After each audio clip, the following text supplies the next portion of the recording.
them, and I hated the Angels. So, but that's, and they always sucked when I was a kid too. The only game I've been to so far this season was minor league, and that was in El Paso. I saw the Chihuahuas play against whatever Washington. Oh, yeah. Was it Washington? I do not remember. Oh, well. I'm trying to think. Where is it? I'm going to be someplace in Texas for the first time for any length of time. Someplace? I can't remember Texas if it's San Antonio. Big. I think it might be San Antonio for AWP next year. Oh. Which I have to get going on getting the booth. I don't know anything about that city.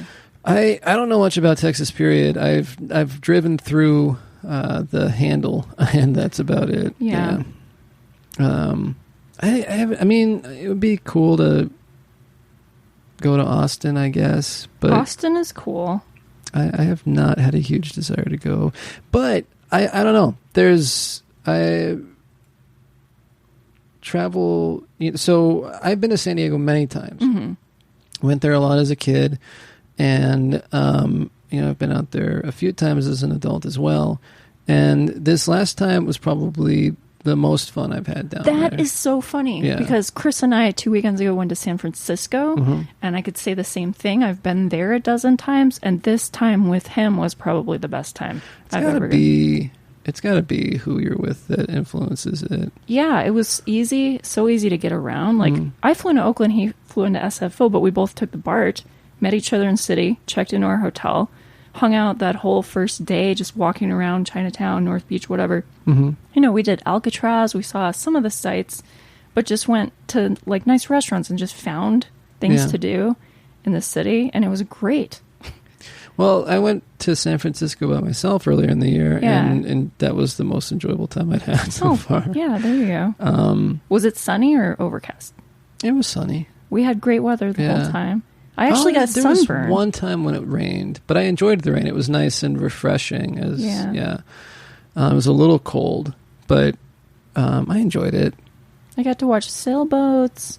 We found some dive bar called Tunnel Top, and I danced to hip hop. It was great. So I'm sorry, San Diego, you had a good time. The best time ever. Yeah. So I mean, we tried out. I mean, we kind of planned a couple of things. But mostly just kind of... Laid on the beach? We did some laying on the beach, yeah. I was surprised to see your beach photos. You did the beach feet, classic beach feet. Well, Instagram. it was more to get like... So, I'll get to that story in a sec. But, like, so we saw some people. I saw my friend Ernie, who I hadn't seen... Well, I saw him for about 10 minutes once earlier this year, but other than that, it's been years since I've seen him, and it was good to hang out and chat with him. And we went to this amazing Italian restaurant that my uncle, who lives out there, who I also saw for the first time in years, recommended, called Buona Forchetta or something like that. Anyway, best Italian food I've ever eaten. Wow. Fantastic. And we had gotten there after going to another couple of places along the way. Ernie had suggested meeting at this place called, what is it called?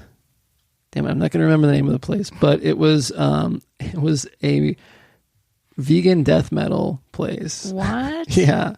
I like the sound of it. And so that's how he described it. And, so I'm thinking it's going to be this crazy place, but you go in and it's this very like classed up looking place that's got this beautiful like sculpture hanging on the wall, this kind of topiary thing, but it's like this crazy goat head thing.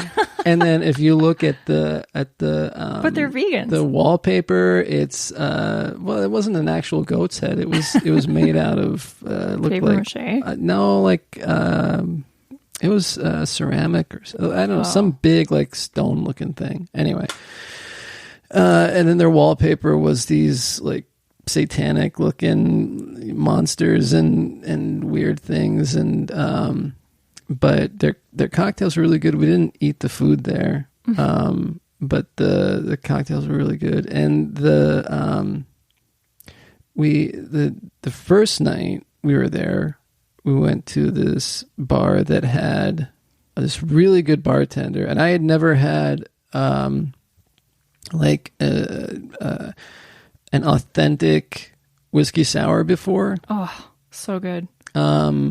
And because I've always been a little uneasy about the fact that there's egg whites in there, and I'm like, but the alcohol is going to kill everything anyway. So, but I watched the guy make it, and it's this whole process, of like getting the mix of everything right, and then shaking things up. And while he's doing all of this, there's this little like almost like a mini goblet looking thing that's filled with ice water, and you're wondering why this is just sitting there. And he goes through and makes the drink and gets that ready, and then dumps the ice water out of the glass, sets that down, pours the drink in, scoops some of the foam out onto it, and does this whole like flourish thing. I'm like, wow, that was impressive. And it tasted amazing. Fancy cocktails. Yeah. I have mad respect for the people that can make fancy cocktails. It suddenly made me want to become a bartender. But Mixologist. yeah, exactly. That's I'm sure that'll pass, but it sounds like a good trip. it was. So one of the things I asked was, I asked my uncle what record store I should go to down there, and there's apparently like a very famous one, like I think it's called Folkways or Folk Art or something. Anyway, it's like one of the main ones, and then there's this sort of satellite sister shop that's called Jupiter Records, that where everything in there is $5. Cool. So we went to that one, and it's relatively well organized, but it's very clearly, it's like you get what you get. So you'll find tons of copies of an album, and you kind of have to just go through all of them and figure out, like take it out and see what's in the best shape and all that sort of thing. But okay. I got, like 10 records, and wow, for $50. So cool. It was a lot of fun. But like so we went, so that was my thing. I'm like, if we can go to this one record store, I'll be happy. And then Jenna was like, okay, I'm going to pick like 2 beaches that I really want to go to. And she wanted to go to the Dog Beach portion of Ocean Beach, which Ocean Beach is this long thing, and then there are just a bunch of mini ones like separated along the way. And then we did do a hike. That was the first day too. We got there because we couldn't check into the Airbnb until like 4:00 or whatever. So we did this hike thing as soon as we got there, and that was cool. And then, and I checked on it. She like sent me the links to the beaches. She's like, I want to go to the Dog Beach and to this one called Black's Beach. And admittedly, I didn't like really do my research. I just saw the pictures of the beach. And I'm like, oh, that looks cool. So we're, talking about to her friend that we met there the first night, and mentioned the beaches that we were going to, and the Dog Beach. Oh yeah, good. It's a lot of fun, and it was great. It was the dogs frolicking in the way in the tides, and it's great. Dogs having fun. Always a good time. Yeah. And she said Black's Beach, and she's like, "What? You guys are going to the nude beach?" Whoa! And I'm like, "We are." What? Wait, so you did? No. Jared, that would have been a better story. It would have maybe it would have been a better story. I think it would have been a more. There's nobody that you want to see is at the nude beach. I don't know. I've been to topless beaches before. There were definitely some people I did want to see at the topless beach. I don't know. That's a level. I've grown comfortable in many things. Nudity in public is not one of them. Okay. So, well, I would have tried it. Yeah, we did not end up going to that one. But apparently, it's like everybody there knew, and so when mentioned it to her, she said, mentioned it to Ernie. He's like, "Oh, you mean the nude beach?" And you were like, "Oh, I didn't read the full description on." Yeah. The Yelp reviews were all really good. So that's funny. We did not end up doing that, but we did have some good beach time. So it was nice. It was hard to leave. It was a good time. Oh, so another leg of my Buffalo trip, because I had an extra like 2 days on my own. aside from the wedding. So I went to Niagara Falls for the first time, and that was really fun. In fact, I texted my sister, I want to bring the nieces here because there was a whole bunch of family and kid stuff. Have you ever been? No, I've not. It's really a neat area. So I'm a dumbass and I forgot my passport, so I couldn't go over to the Canada side. Yeah. A lot of people say the better views are from the Canada side, but whatever. I went into the state park on the New York side and I did a boat tour made of the mist where we got really close to the falls and I got soaked, and it was a hot day, so that was nice. And then I was like, well, I'm going to explore the town a little, I guess, because I was... the best deal that I could find online was actually at Seneca Niagara Casino. So I stayed at the casino and I lost my ass, but I got a free buffet, so it was okay. But I went to find a bookstore in town, like on the Niagara, New York side. And I could only find this one, but I'm glad I happened upon it because it was crazy. There's this one called Book Corner. It's like right on Main Street in old Niagara Falls. And it's like, this area of town to me was scary because there's like plywood in the windows of a lot of buildings, and it was like 11 in the morning. Nobody was around. In fact, when I came in, I think the guy that owns or manages the place had to turn on the lights for me so I could go around and like shop. But the bookstore itself is huge. It was 3 stories, kind of loosely organized, like I've seen better. I think Bookman's does a better organizational job, but they had really like everything, like a huge drama section, lots of like mysteries, romance, whatever. I didn't even make it to the 3rd floor, and that's where all the nonfiction was. But it was a really neat place, and I'm glad that old bookstores like that still exist here and there in the little nooks. You kind of have to look for them. But the rest of the neighborhood, this is what I imagine Detroit looks like. Although Detroit's kind of had a renaissance, hasn't it? I've never been there. I don't know. Yeah. Okay, how about this? I've been to Baltimore once.